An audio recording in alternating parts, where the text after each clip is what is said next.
오늘 우리의 이야기를 시작하기에 앞서 잠시 여러분의 마음을 모아주시면 감사하겠습니다. 이 메시지가 여러분의 마음에 닿을 수 있도록 잠시 구독과 좋아요를 눌러주세요. 여러분의 작은 손길 하나하나가 이 은혜의 말씀이 더 많은 영혼에게 흘러가게 하는 귀한 통로가 될 것입니다. 이 채널을 통해 하나님의 사랑을 나누는 모든 분들의 삶에 주님의 평안과 축복이 가득하기를 기도합니다. 사랑과 자비의 하나님 아버지, 오늘 이 시간 우리를 주님의 사랑과 선하심, 그리고 주님의 나라를 이 땅에 전하는 통로로 불러주시니 감사합니다. 주님, 우리 각자가 우리 주변에서 일어나는 모든 일들을 영적으로 분별하고 깨어있게 하여 주시옵소서. 우리를 둘러싼 세상의 소음 속에서도 주님의 음성을 듣게 하시고 그 사랑 안에서 두려움 없이 담대히 살아가는 당신의 자녀들이 되게 하여 주옵소서. 우리가 처한 환경과 상황은 저마다 다를지라도 영적인 세계는 주님 안에서 하나임을 믿습니다. 아버지, 오늘 이 자리에 당신의 사랑의 영광, 능력의 영광, 그리고 그 아름다우심의 영광이 충만하게 임재하여 주시옵소서. 우리가 길을 걸을 때나 시장에 갈 때나 은행에 갈 때나 주님이 우리를 부르시는 그 어떤 곳에서든 우리가 세상 속에서 더욱 빛나는 존재가 되게 하옵소서. 오, 하나님, 우리를 통해 더 급진적이고 놀라운 친절함이 세상에 흘러가게 하소서. 예수님의 이름으로 감사하며 기도합니다. 아멘. 여러분, 우리의 신앙 여정에서 우리는 종종 이런 생각을 하곤 합니다. 내가 하나님을 위해 무언가 특별한 것을 해야만 그분이 나를 사용하실 거야. 저 역시 신앙의 초창기 시절 아주 어린아기 그리스도인이었을 때 비슷한 생각을 신학처럼 굳게 믿었던 적이 있습니다. 바로 금식하지 않으면 하나님은 나를 쓰시지 않을 것이다라는 생각이었죠. 그래서 저는 제 인생의 거의 3분의 1을 금식하며 보냈습니다. 특히 말씀을 전하기 전에는 반드시 금식해야 한다는 강박관념에 사로잡혀 있었죠. 만약 제가 설교 전에 금식하지 않으면 하나님께서 그 자리에 나타나시지 않을 것만 같았습니다. 처음에는 이것이 큰 문제가 되지 않았습니다. 하지만 제가 하루에 3번, 일주일에 6번씩 말씀을 전하기 시작하면서 이것은 심각한 문제가 되었습니다. 저는 문자 그대로 이러다 굶어 죽겠다는 생각이 들었습니다. 그런데 저에게는 사랑스럽고 착하지만 저보다 더 급진적인 믿음을 가진 비서가 한 명 있었습니다. 그녀는 저의 금식 신학을 저보다 더 철저하게 믿었죠. 한 번은 제가 브라질에서 열흘 동안 집회를 인도하게 되었는데 글쎄 이 친구가 제가 방문할 모든 교회에 미리 편지를 보낸 겁니다. 하이디 사역자님은 절대 설교 전에 식사를 하지 않습니다. 라고요. 상상해보세요. 열흘째 되는 날, 저는 정말 배가 고팠습니다. 만약 근처에 감자칩이라도 있었다면 20봉지는 먹어치웠을 겁니다. 하지만 제가 다음 집회 장소에 도착할 때마다 사람들은 저를 보며 말했습니다. 사역자님, 금식 중이신 것을 저희는 잘 알고 존중합니다. 그 말을 들을 때마다 제 속은 타들어갔죠. 마지막 날 모든 일정이 끝나고 나서야 그곳의 목사님이 제게 다가와 말했습니다. 사실 저희가 사역자님을 위해 정말 멋진 식사를 대접하고 싶었습니다. 하지만 사역자님의 비서로부터 온 편지를 보고 모든 모임 전에 금식하고자 하는 그 뜻을 존중해 드려야겠다고 생각했습니다. 그제서야 저는 제 비서가 제가 방문할 모든 교회에 그런 편지를 보냈다는 사실을 알게 되었습니다. 그 순간 허탈한 웃음이 터져나왔죠. 이 웃지 못할 경험을 통해 저는 중요한 교훈을 얻었습니다. 우리의 열심이나 행위가 하나님의 임재를 결정하는 것이 아니라는 사실을 말입니다. 금식과 기도는 물론 중요합니다. 하지만 그것이 하나님을 움직이는 조건이 되어서는 안 됩니다. 하나님은 우리의 행위가 아닌 우리 존재 자체를 사랑하시고 우리와 함께 하십니다. 많은 사람들이 저에게 묻습니다. 어떻게 하면 항상 영적으로 충만함을 유지할 수 있나요? 좋은 질문이죠. 우리 모두는 늘 성령으로 충만하기를 원하니까요. 집회에 참석할 때나 길 위에서 사역할 때나 저는 항상 수많은 사람들을 만납니다. 이 바쁜 일정 속에서 영적인 샘이 마르지 않게 하는 비결은 무엇일까요? 그것은 바로 우리 각자가 직접 하나님의 음성을 듣는 법을 배워야 한다는 것입니다. 얼마나 금식하고 어떻게 기도하고 어떤 영적 훈련을 해야 하는지는 사람마다 다릅니다. 중요한 것은 내 삶을 향한 하나님의 고유한 음성을 듣고 순종하는 것입니다. 어느 날 저는 몹시 지쳐 있었습니다. 그때 요한복음 4장의 말씀이 제게 큰 위로와 격려가 되었습니다. 그 장에는 예수님께서 긴 여행으로 피곤하셔서 우물가에 앉으셨다는 구절이 나옵니다. 여러분 중 일부는 이게 위로가 되는지 이해하지 못할 수도 있습니다. 하지만 저처럼 자주 여행을 다니는 사람에게는 예수님께서도 피곤함을 느끼셨다는 사실 자체가 큰 위안과 기쁨을 줍니다. 그분은 금식도 하셨지만 사람들과 함께 식사도 하셨습니다. 부정한 여인으로 취급받던 사마리아 여인에게 물을 청하셨고 그녀가 주는 물을 마셨습니다. 저는 성경에 나타난 예수님의 이 모든 인간적인 모습들을 사랑합니다. 저는 주님께 물었습니다. 주님, 이 빡빡한 일정 속에서 어떻게 해야 제가 항상 충만할 수 있을까요? 주님은 제게 말씀하셨습니다.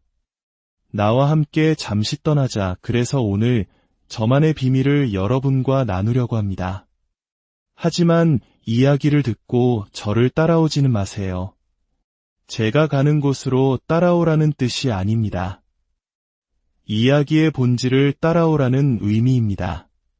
저는 보통 3일이나 4일간의 집회에서 제 모든 것을 쏟아부은 뒤에 아무도 저를 모르는 곳으로 비행기를 타고 훌쩍 떠납니다. 누구에게도 알리지 않고 누구도 동행하지 않습니다. 그곳에서 최소 24시간 동안 온전히 저와 예수님 단 둘만의 시간을 보냅니다. 저는 그 시간을 예수님과의 온전한 하루라고 부릅니다. 물론 예수님은 항상 저와 함께 계시지만 이 시간은 특별합니다. 오직 저와 예수님만을 위한 시간이죠. 저는 성령 안에서 기도하고 찬양하고 오디오북을 듣고 성경을 읽고 산책하고 운동을 합니다. 그리고 그곳에서 새로운 사람들을 만납니다.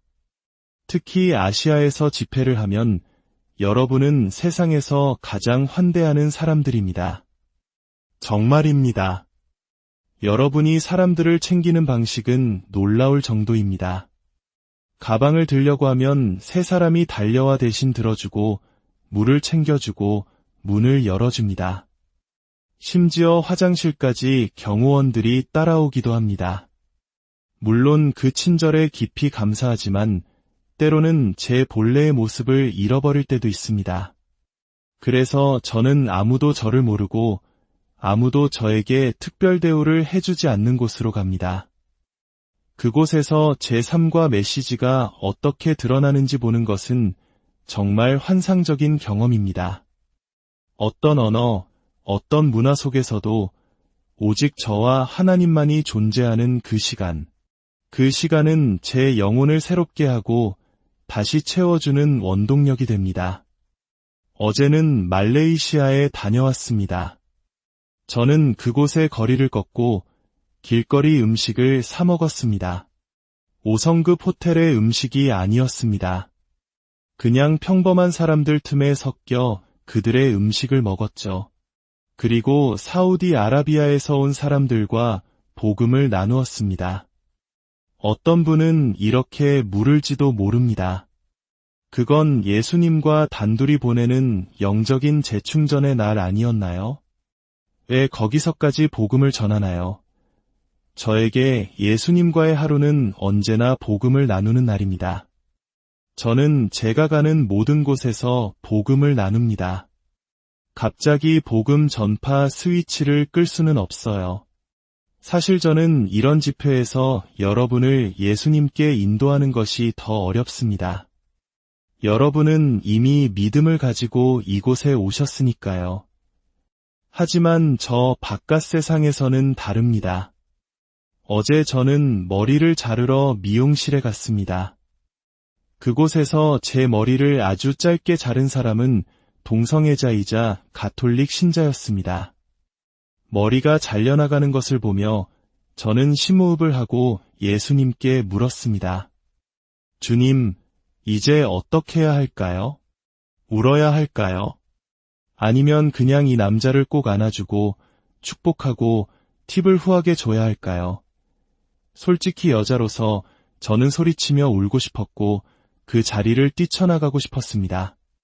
태어나서 이렇게 머리를 짧게 잘라본 적이 없었거든요. 하지만 저는 그 남자에게 복음을 전하는 중이었습니다. 그에게 소리를 지를 수는 없었죠. 그는 제 머리카락에 집중하는 대신 제가 나누는 간증에 흥미를 보이고 있었습니다. 저는 결심해야 했습니다. 이 상황을 어떻게 마무리할 것인가. 그때 주님께서 말씀하셨습니다. 그를 축복해 주어라. 머리카락은 다시 자랍니다. 하지만 우리가 한 영혼에게 어떻게 다가가는지는 영원히 남습니다. 그 미용사는 아마 제 눈에 살짝 맺힌 눈물을 보았을지도 모릅니다. 그가 괜찮으세요? 라고 물었을 때 저는 말했습니다. 그러며 괜찮아요. 정말 괜찮아요. 당신을 위해 기도해주고 싶어요. 저는 진심으로 그를 위해 기도했습니다. 그리고 놀랍게도 그는 거식증을 앓고 있는 불교 신자 여배우 친구가 있다며 그녀를 위해서도 기도를 부탁했습니다. 그 후 저는 니캅으로 얼굴을 가린 사우디아라비아에서 온 한 여인의 눈을 똑바로 바라보며 그녀를 위해 기도할 수 있었습니다. 그 하루 동안 저는 수많은 사람들에게 하나님의 은혜를 흘려보낼 수 있었습니다. 우리는 모두 하나님 나라의 메시지를 전한다고 말합니다. 하지만 그 메시지를 어떻게 삶으로 살아내고 있습니까? 큰 일이 일어날 때나 작은 일이 일어날 때 여러분은 어떻게 빛을 발하고 있습니까? 솔직히 말해 주술사가 당신을 죽이러 올 때 빛을 발하기는 오히려 쉽습니다. 그것은 영적 전쟁이 눈앞에 명확하게 펼쳐진 상황이기 때문입니다. 당신과 악한 영들의 싸움이죠. 누가 이길까요? 당연히 우리가 이깁니다. 그건 쉬운 싸움입니다. 하지만 당신이 복음을 전하고 있는 미용사가 당신의 머리를 망쳐놓았을 때 당신은 어떻게 반응합니까? 호텔방에서 아끼는 빚을 잃어버렸을 때 당신의 마음속에는 어떤 생각이 듭니까? 이것은 마치 악마의 공격처럼 느껴질 수도 있습니다. 우리의 진짜 세상은 이런 사소한 순간들로 이루어져 있습니다. 경기장에서 수천 명의 사람들이 귀신이 떠나가며 구토하는 장면은 아주 명백하게 눈앞에 닥친 영적 현실입니다. 하지만 5성급 미용실에서의 망친 머리 스타일은 그렇게 명백해 보이지 않습니다. 직장에서 겪는 사소한 갈등들도 마찬가지입니다. 우리의 매일매일의 삶 속에서 당신의 마음에는 무엇이 있습니까? 어떻게 하면 이 영광스러운 복음이 문자 그대로 우리 안에 들어와 매일의 삶을 통해 밖으로 흘러나오게 할 수 있을까요? 어제 마사지를 받을 때의 일입니다. 저는 제 예수님과의 하루를 만끽하고 있었죠. 저는 찬양을 틀어놓고 주님을 경배하고 있었습니다. 그 공간에 어떤 영들이 있든 상관없었습니다. 그들은 예수의 이름 앞에 무릎 꿇고 떠나가야만 했습니다. 제가 그곳에서 주님을 예배하고 있었기 때문입니다. 마사지를 해주던 여성, 마리아라는 이름의 그녀가 제게 물었습니다. 당신은 대체 어떤 사람이기에 이렇게 빛으로 가득 차 있나요? 저는 그녀의 손을 잡고 그녀의 이름에 담긴 의미에 대해 이야기해 주었습니다. 저는 그녀를 안아주고 기도해 주었고 예수님의 사랑과 능력 앞에서 그녀의 마음이 무너져 내리는 것을 보았습니다. 그저 주님의 친절함과 아름다우심을 흘려보냈을 뿐입니다. 여러분, 저에게 큰일에 대해 말하지 마세요. 저는 사랑으로 행해지는 작은 일들을 보고 싶습니다. 하나님은 언제나 작은 일들을 보고 계십니다. 그분은 우리 삶의 아주 사소한 부분들을 통해 당신의 일하심을 가르쳐 주십니다. 이제 성경 말씀으로 돌아가 보겠습니다. 고린도후서 1장 20절입니다. 하나님의 약속은 얼마든지 그리스도 안에서 예가 되니 그런즉 그로 말미암아 우리가 아멘하여 하나님께 영광을 돌리게 되느니라. 우리를 너희와 함께 그리스도 안에서 굳건하게 하시고 우리에게 기름을 부으신 이는 하나님이시니 그가 또한 우리에게 인치시고 보증으로 우리 마음에 성령을 주셨느니라. 이 말씀을 선포합시다. 나는 굳건히 서 있습니다. 하나님께서 나에게 기름을 부으셨습니다. 그분은 나에게 소유권의 인을 치셨습니다. 그리고 보증으로 내 마음에 성령을 주셨습니다. 이것이 무엇을 의미할까요? 우리는 누구입니까? 우리는 지극히 높으신 하나님의 아들딸입니다. 사도 바울을 통해 하나님은 말씀하십니다. 우리는 기름 부음 받은 자들이다. 이 말은 여기 강단에 서 있는 특별한 사람들만 기름 부음 받았다는 뜻이 아닙니다. 바로 여러분 모두가 기름 부음 받았다는 의미입니다. 크게 한번 따라 해봅시다. 나는 기름 부음 받았다. 그렇습니다. 당신은 미용실에서도 기름 부음 받은 자입니다. 학교 교실에서도 자녀를 차에 태워 학교에 데려다 줄 때도 기름 부음 받은 자입니다. 요리를 할 때도, 은행에 있을 때도, 신발 한 켤레를 살 때조차도 당신은 기름 부음 받은 자입니다. 기름 부음은 껐다 켰다 할 수 있는 스위치가 아닙니다. 3마리의 독사를 든 주술사가 나를 죽이려 할 때, 물론 그때는 기름 부음이 절실히 필요합니다. 하지만 아침 일찍 창밖에서 4명의 남자가 내 방을 들여다보고 있을 때에도 나는 기름 부음 받은 자로 반응해야 합니다. 내 머릿속에 기름 부음 받지 않은 생각이 떠오르는 대신 하나님의 생각이 떠올라야 합니다. 하나님은 당신을 어떤 순간에만 기름 부음 받고 다른 순간에는 그렇지 않도록 부르시지 않았습니다. 그분은 이 어두운 세상에서 당신이 항상 빛나도록 부르셨습니다. 당신의 작은 삶을 통해 사람들이 예수님의 사랑을 볼 수 있도록 말입니다. 하나님은 당신이 굳건히 서 있다고 말씀하십니다. 그분은 당신에게 기름을 부으셨다고 과거형으로 말씀하십니다. 우리는 어떤 특별한 인물을 위해서만 기름 부음 받는다고 생각하지만 하나님은 우리가 그리스도 예수의 아름다움과 그분의 나라, 그분의 사랑을 매일의 삶 속에서 드러내도록 우리에게 기름을 부으셨습니다. 하나님께서 우리에게 소유권의 인을 치셨다고 하셨습니다. 인, 즉 도장은 무엇을 의미합니까? 우리 한국 문화에서 옥새나 지기는 무엇을 상징하죠? 바로 권위입니다. 위조된 도장이 아니라면 그 도장이 찍힌 문서나 물건은 도장을 소유한 이의 모든 권위를 부여받게 됩니다. 온 우주의 하나님께서 그 어떤 거짓도 없으신 하늘의 참된 권세가 당신 위에 인을 치시며 말씀하십니다. 너는 더 이상 고아가 아니다. 너는 내 것이다. 이제 당신은 그분의 권위 아래에 있지 않은 방식으로 살거나 행동할 권리가 없습니다. 그러나 이 모든 것은 우리를 얽매는 것이 아니라 사랑 때문에 이루어집니다. 자, 이제 모두 자리에서 일어나 주시겠어요? 두 손을 들어도 좋고 들지 않아도 좋습니다. 하나님께서 당신에게 권위를 주신 것은 무엇을 위함일까요? 그분은 당신이 굳건히 서 있기를 원하십니다. 당신이 기름 부음 받은 자임을 알기 원하십니다. 당신의 소유주가 누구인지 알기 원하십니다. 바로 하나님 아버지이십니다.